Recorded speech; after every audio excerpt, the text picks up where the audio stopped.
discovery. The Crithian scout ship slipped through the darkness of space like a shadow. Inside the small vessel, Commander Vexilon sat in his chair, watching the screens with cold, calculating eyes. His three-fingered hands moved across the control panel with practiced ease. "We are approaching the human sector now, Commander," his pilot announced. Her voice was steady, but Vexilon could hear the hint of nervousness beneath it. "Good," Vexilon replied. He leaned forward, studying the data on his screen. "Remember, this is just a quick scan. We observe, we record, and we leave. The humans will never know we were here." The pilot nodded. "Their technology is primitive, sir.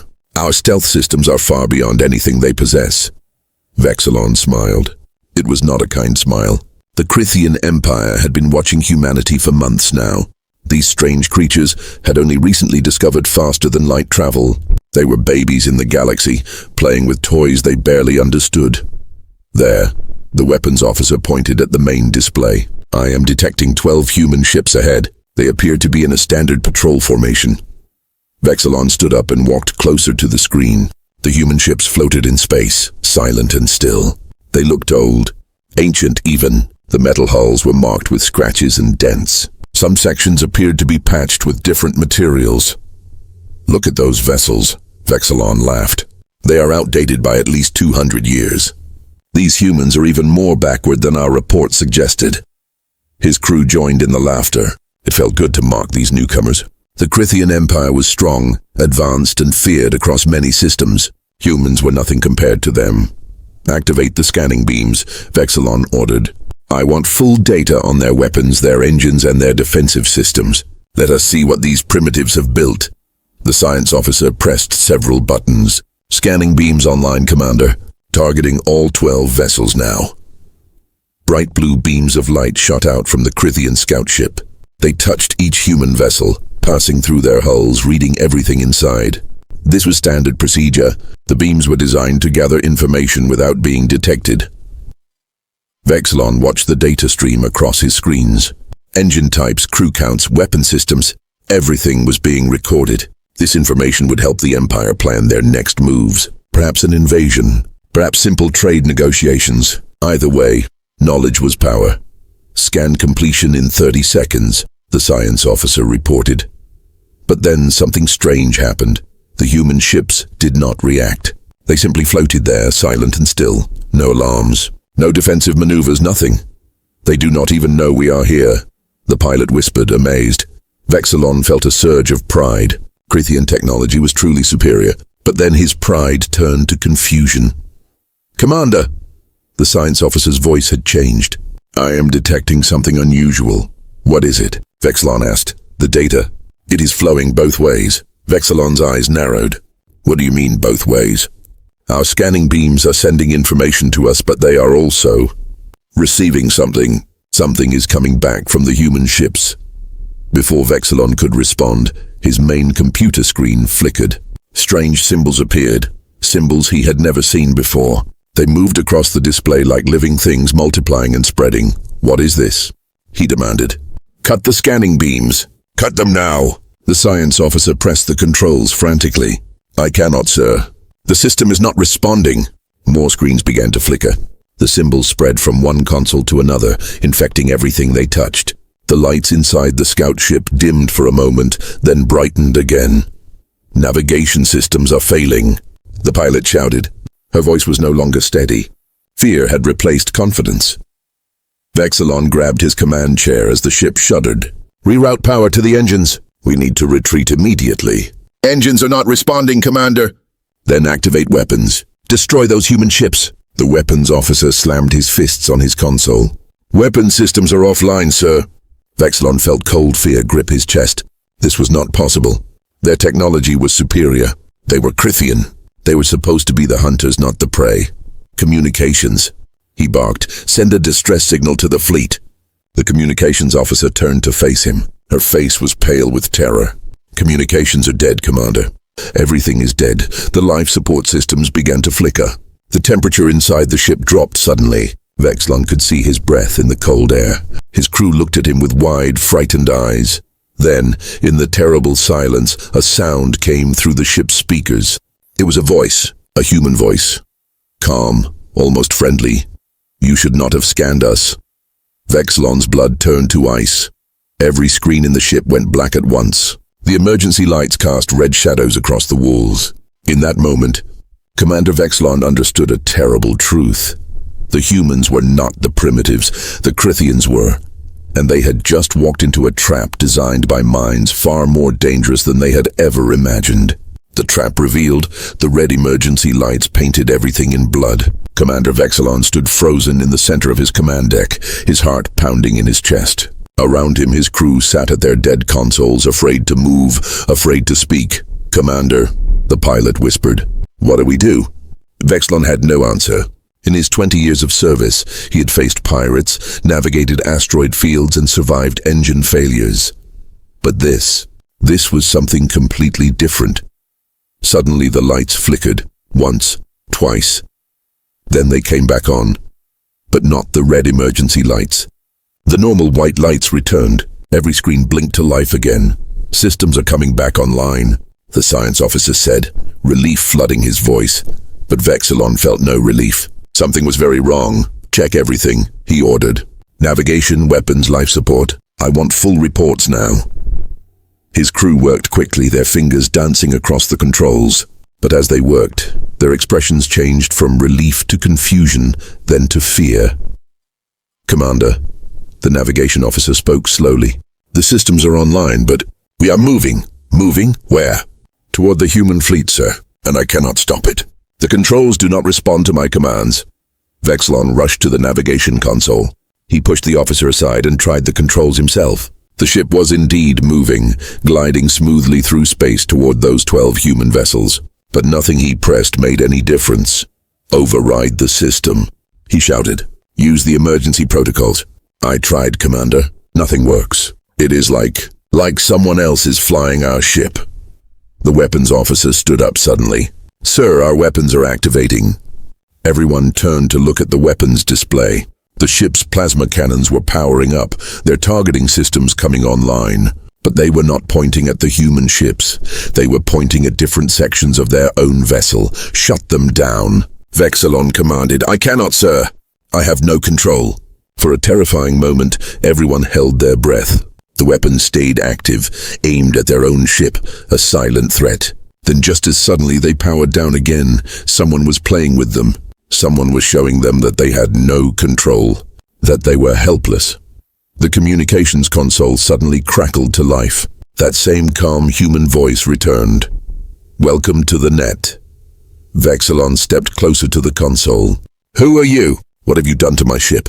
There was a pause. Then the voice replied. "We have done nothing to your ship, Commander.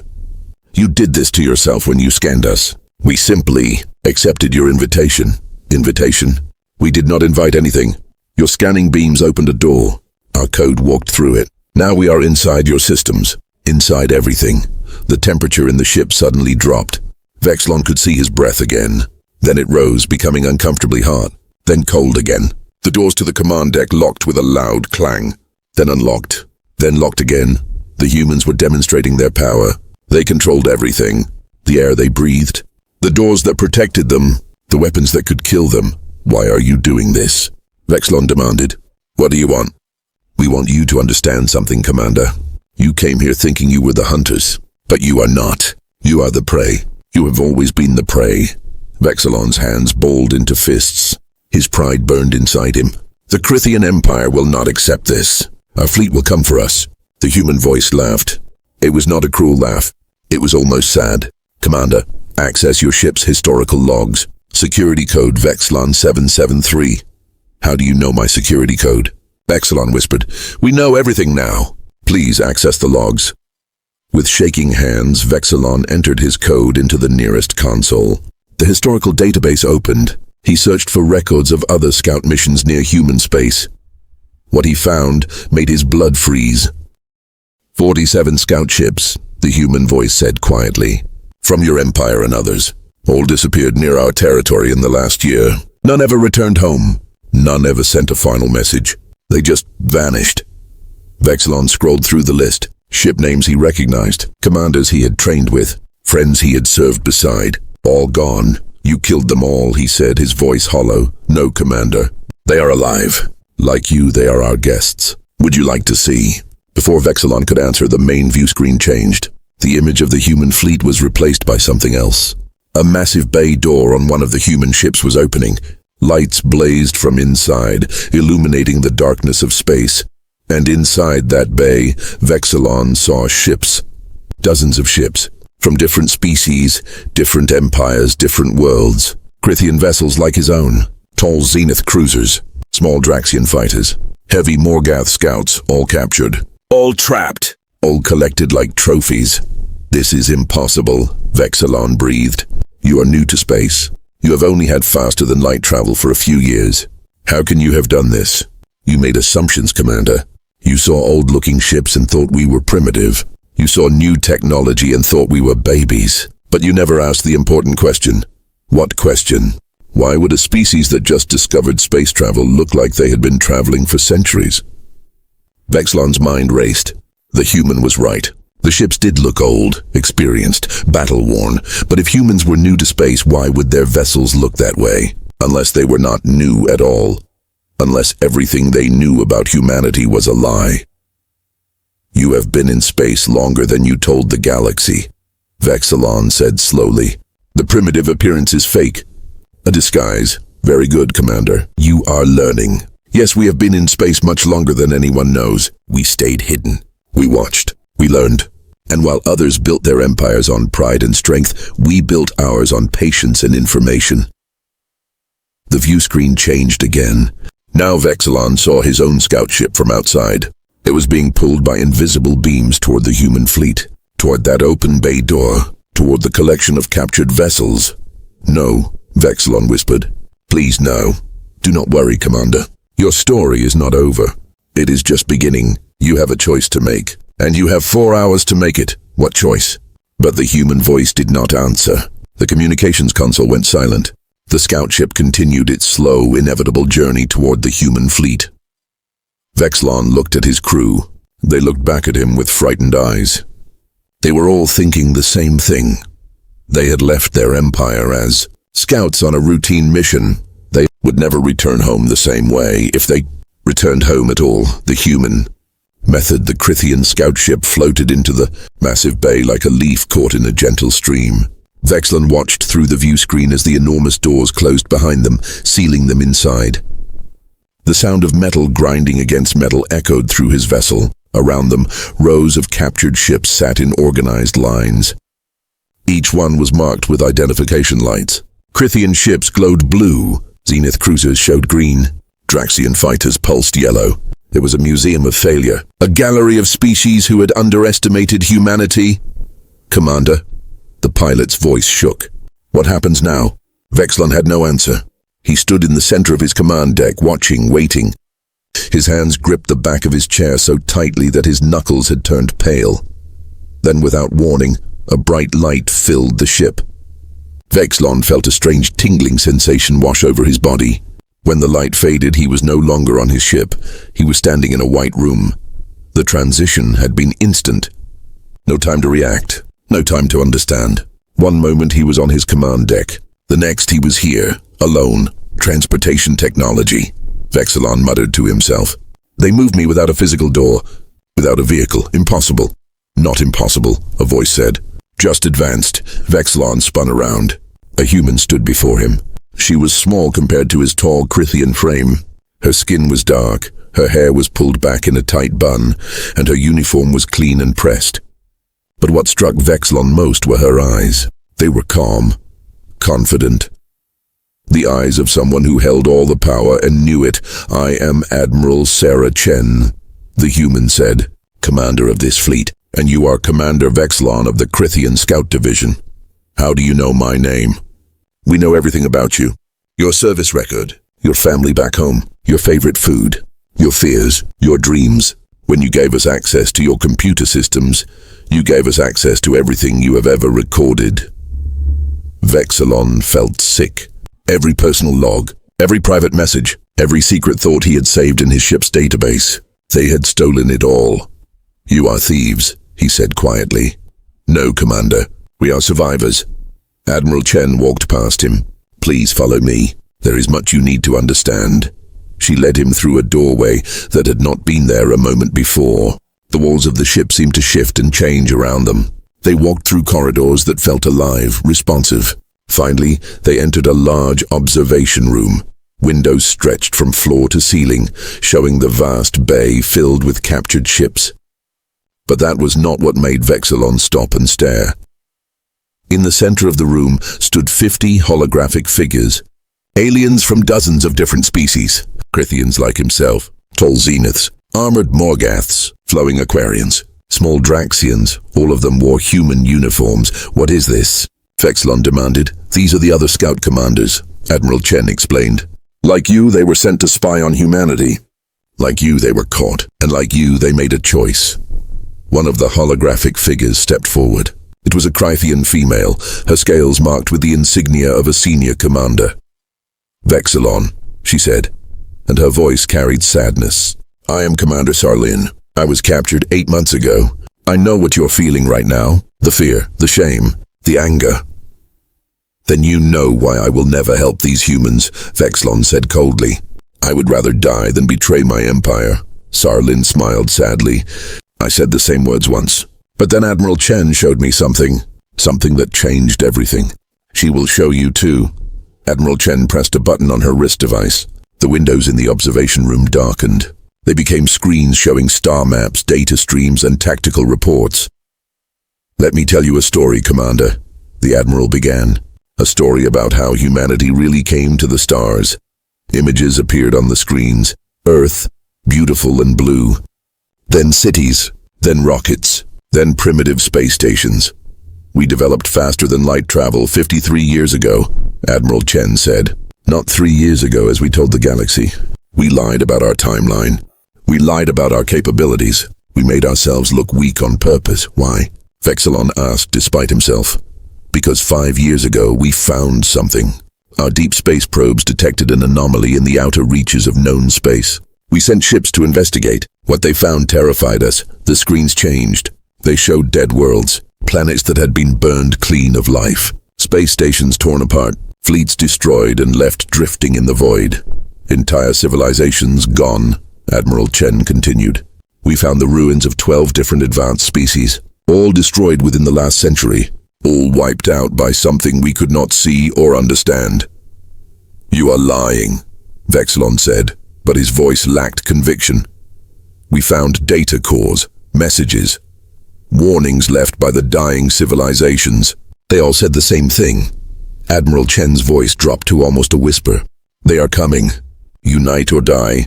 The screens showed ancient text in languages Vexilon did not recognize, but the translations were clear. Every dead civilization had left the same message, the same warning. We realized something terrible, Admiral Chen said. Whatever destroyed these civilizations was moving through the galaxy like a wave, and it was heading toward our sector, toward all of us. Vexilon felt his certainty crumbling. If this is true, why not tell the galaxy? Why not warn everyone? We tried, Sarlin spoke up. The humans sent diplomatic messages to every major empire. They offered to share their findings. They begged for cooperation, and, Vexilon asked, and no one believed them. Admiral Chen finished. We were too new, too young. Why would ancient empires listen to babies? The Crythian Empire laughed at us. The Zenith Confederacy ignored us. The Morgoth Dominion threatened war if we continued spreading panic and lies. She turned to face Vexilon directly. So we changed our strategy. If the empires would not listen to our warnings, we would make them listen another way. We would show them we were not weak. We would prove we had power. We would catch their scouts, take their technology, and force them to pay attention. The virus in the scanning beams, Vexilon said slowly. It was designed for this purpose. Yes, when you scan us, you infect your own systems. The virus takes control. It is elegant, really. You spy on us, so we turn your tools against you. We learn everything about your empire from your databases, and then we give you a choice. What choice? Admiral Chen gestured to the holographic figures around the room. The same choice these commanders made. Help us prepare for what is coming. Share your technology. Share your knowledge. Work with us to build a defense that might save all of our species. Or... She did not finish the sentence. She did not need to. or you let us drift in space until we die." Vexilon finished for her. "We would repair your life support," Admiral Chen said quietly. "We are not monsters, but yes, you would be released. Alone, helpless.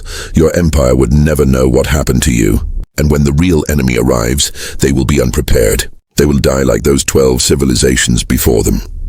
Vexilon thought of his family, his mate, his 3 children. They lived on the Crithian homeworld, safe in their comfortable home. They believed the Empire was strong, invincible, but what if it was not? What if this human was telling the truth? "I need proof," he said. "Real proof, not just ancient warnings and dead worlds." Admiral Chen nodded, as if she had expected this. "Commander Sarlin, tell him about the outer colonies." The holographic Crithian's expression grew dark. 2 months ago, the Empire lost contact with 3 outer colonies. The official report said it was a communications malfunction, but I have seen the real reports, Vexilon. The reports they hide from the public. What reports? The colonies are gone. Completely gone. Not destroyed. Not damaged. Just empty. Every living thing vanished.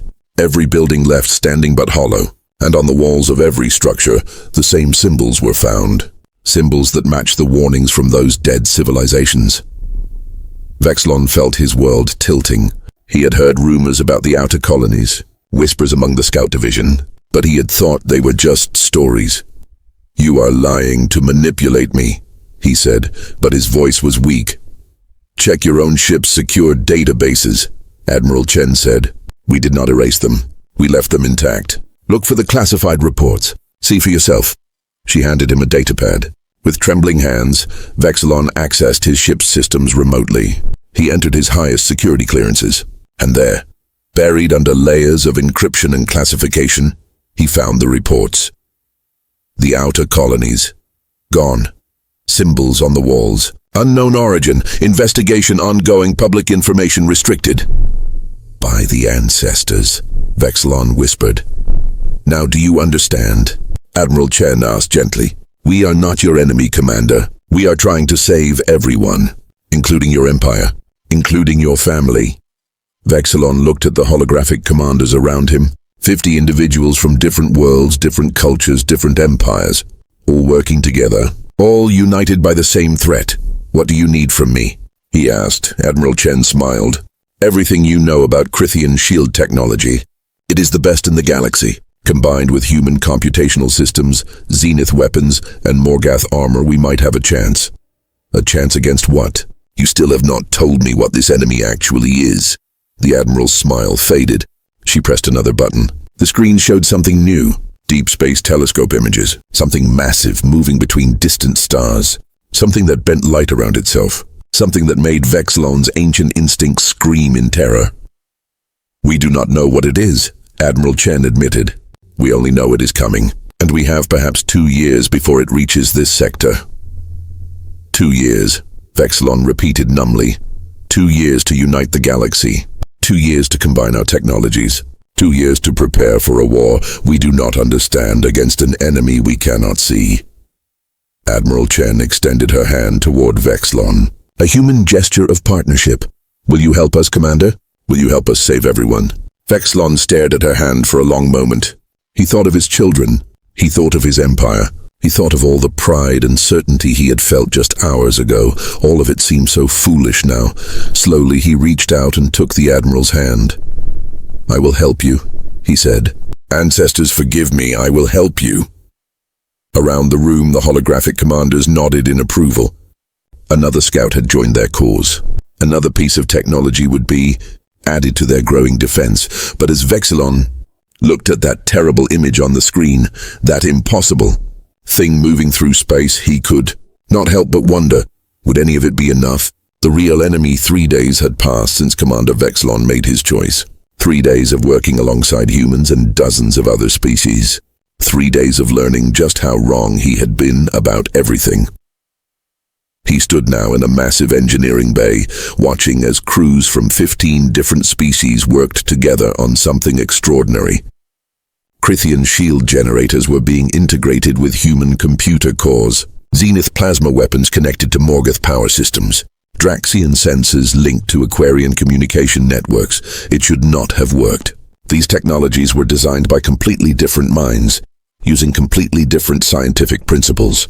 But somehow, the humans had figured out how to make them cooperate. How to make them stronger together than they ever were apart. Impressive, is it not? A voice said beside him. Vexilon turned to see Commander Sarlin standing there. She was not a hologram anymore. She had arrived on the command ship that morning. It should not be possible, Vexilon said quietly. Our technologies are too different. That is what I thought too, Sarlin replied. But humans think differently than we do. They see connections where we see divisions. They find ways to build bridges between impossible things. How long have you been working with them? 8 months. Long enough to understand that everything our empire taught us was wrong.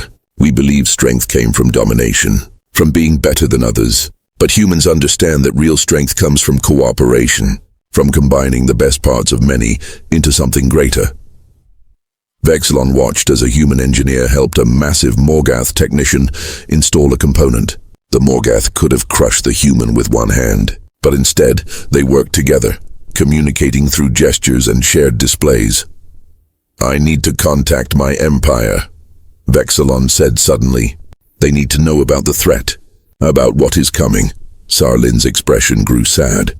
I tried that. They did not listen. What happened? Admiral Chen allowed me to send a coded message to Crithian High Command. I included all the evidence, the dead worlds, the warnings, the outer colonies, everything, and they declared me a traitor. They said I had been brainwashed by humans. They refused to investigate further. They said I was spreading enemy propaganda designed to weaken the Empire. Vexilon felt anger rise in his chest. That is madness. The evidence is clear.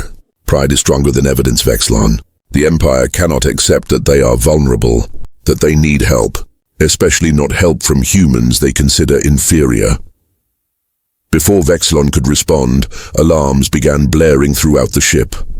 Red lights flashed. The massive engineering bay fell silent as everyone stopped working. Admiral Chen's voice came through the communication system. All senior personnel to the command center. Immediately, we have a situation. Vexilon and Sarlin ran through the corridors. Other commanders from different species joined them, all heading toward the same destination.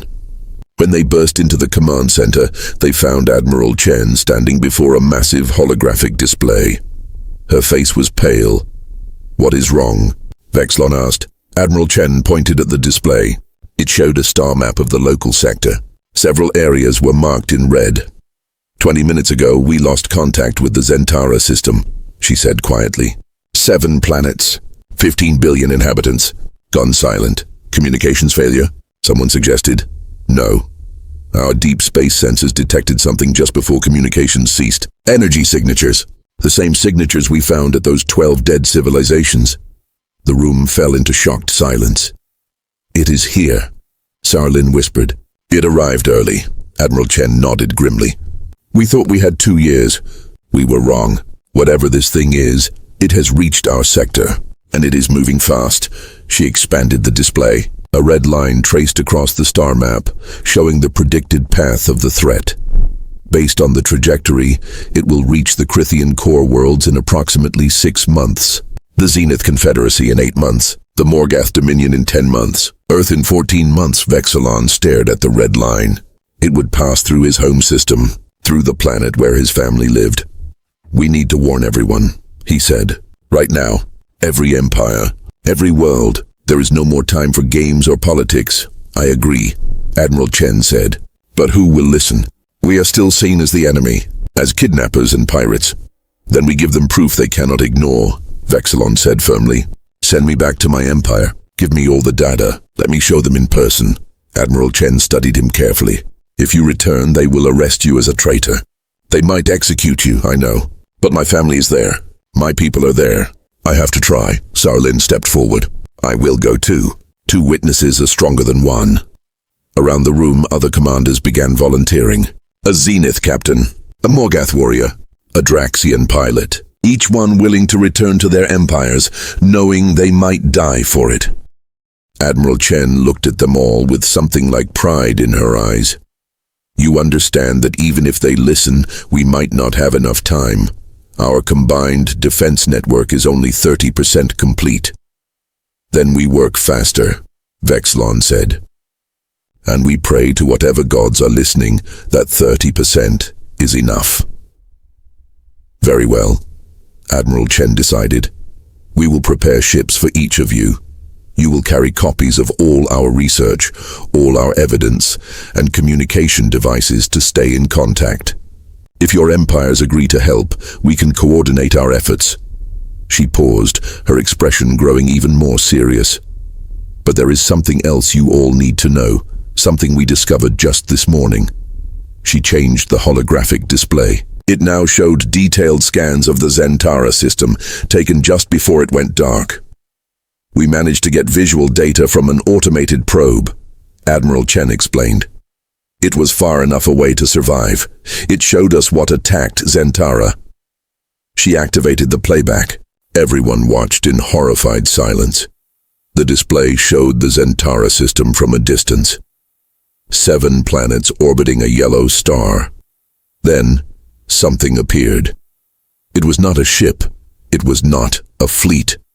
It was something else entirely, a vast darkness that seemed to eat light itself. It moved between the planets like liquid shadow. Wherever it touched, everything stopped. Ships froze in space. Cities went dark.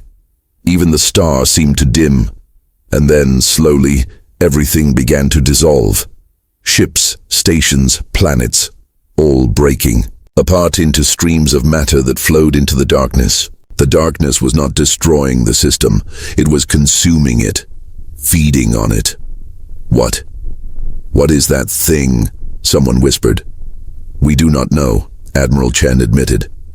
Our scientists have theories, an ancient weapon, a dimensional anomaly, a form of life we cannot comprehend. But whatever it is intelligent, it chooses its targets, it moves with purpose. The playback ended. The command center remained silent. Vexilon felt cold fear settle deep in his bones. This was not an enemy they could fight with weapons. This was not a fleet they could outmaneuver. This was something fundamental, something wrong, something that should not exist. How do we fight that? He asked quietly. We do not know yet, Admiral Chen said honestly. But we have to try. Because the alternative is extinction, not just for one species, for all of us. She looked around at the assembled commanders. You asked me once why we trap scouts, why we force cooperation instead of asking nicely. This is why. Because we saw this coming, and we knew no one would believe us until it was too late. And now it is too late, Sarlin said. No, Admiral Chen said firmly. It is not too late. It will only be too late when we stop trying, when we give up. And I do not know about your species, but humans do not give up. Ever. She straightened her uniform and looked at each commander in turn. Go to your empires. Show them the truth. Make them listen. Use force if you have to. Use evidence. Use emotion. Use whatever works. Because every ship, every technology, every mind we can add to our defense might be the difference between survival and extinction. Vexilon felt something shift inside him. The fear was still there. But now there was something else too. Determination. Purpose. When do we leave? He asked. Your ship is being prepared now. We have restored all systems and upgraded your engines. You will reach Crithian space in 3 days. Use that time to prepare what you will say, because you will only get one chance. I understand. Admiral Chen walked up to Vexilon and placed something in his hand. It was a small communication device. This has a direct link to this fleet, she explained. If your empire agrees to help, activate it. We will coordinate immediately. If they refuse. She paused. If they refuse, use it anyway. When the darkness comes for them, we will still try to help. Because that is what cooperation means. We do not abandon our allies, even if they abandon us.